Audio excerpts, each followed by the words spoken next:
Have you ever wondered about the JFK assassination? There was a lot of data that was recently released, but it's a lot to get through. And wouldn't it be great if somebody just loaded them all up into ChatGPT? Well, Jamie Voynow did at chatwithjfkfiles.com. He announced this on Twitter a while ago, and this is basically a ChatGPT wrapper.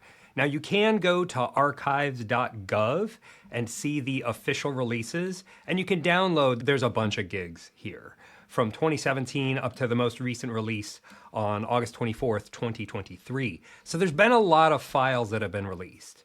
And what Jamie Voynow did is he took all of this data and he fed it into a ChatGPT wrapper, and he made chatwithjfkfiles.com. And you can go to this website. It's free to use. Anybody can go there. You can support this project by donating to support what he's done. But if you want to click this Begin Investigation button, then you can just ask questions of all of this data.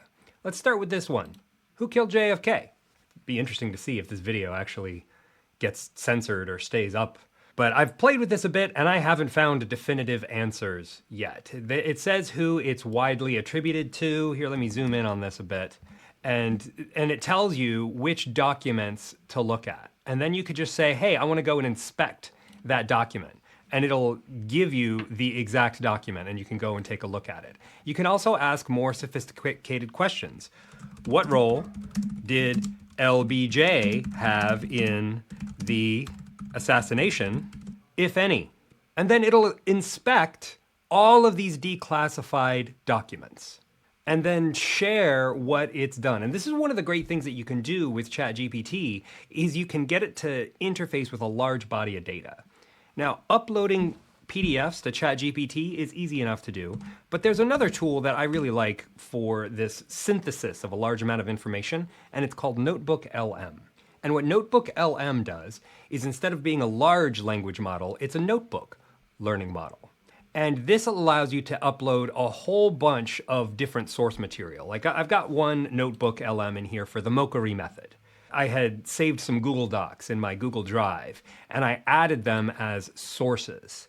And you can drag and drop PDF files. You can integrate Google Docs or Google Slides. What I really like is that you can add in website links, and you can add in YouTube videos. So you can go and take a playlist of 20 YouTube videos and add them in here as sources, and then you can converse.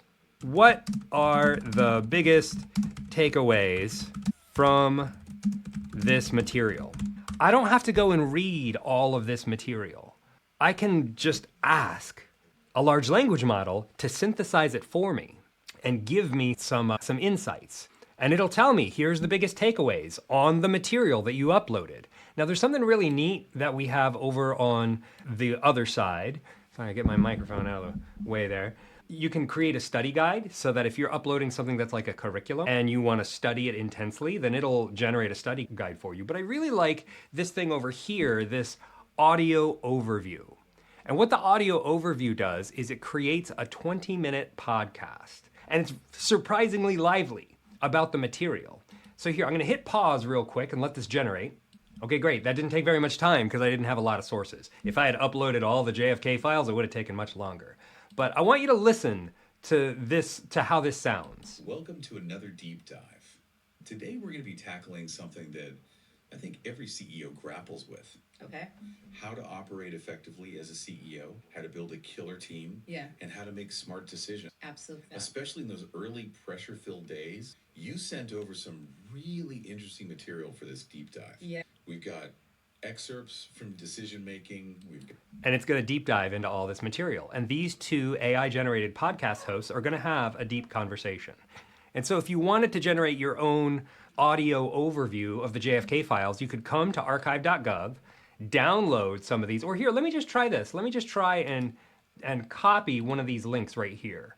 I don't know if this will work because it's a zip file, but I'm gonna come over to NotebookLM, I'm gonna create a new one, and then I'm gonna add this as a source. I'm just gonna add this website link and see if it works. Will it take this as a source? I don't think so because it's gotta unzip it. And I think you need to upload the individual ones. Yeah, that doesn't work. So you can't use zip files.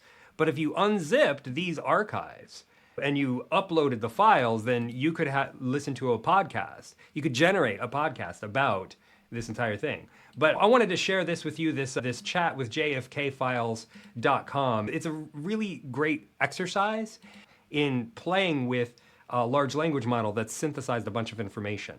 What are the most surprising discoveries from the recent release of Files? I don't want to read all the stuff. Nobody's got time for that. I should support this mission, give them a few bucks. Right now I'm going to continue the investigation. The most surprising discoveries. The recent releases have revealed these surprising insights.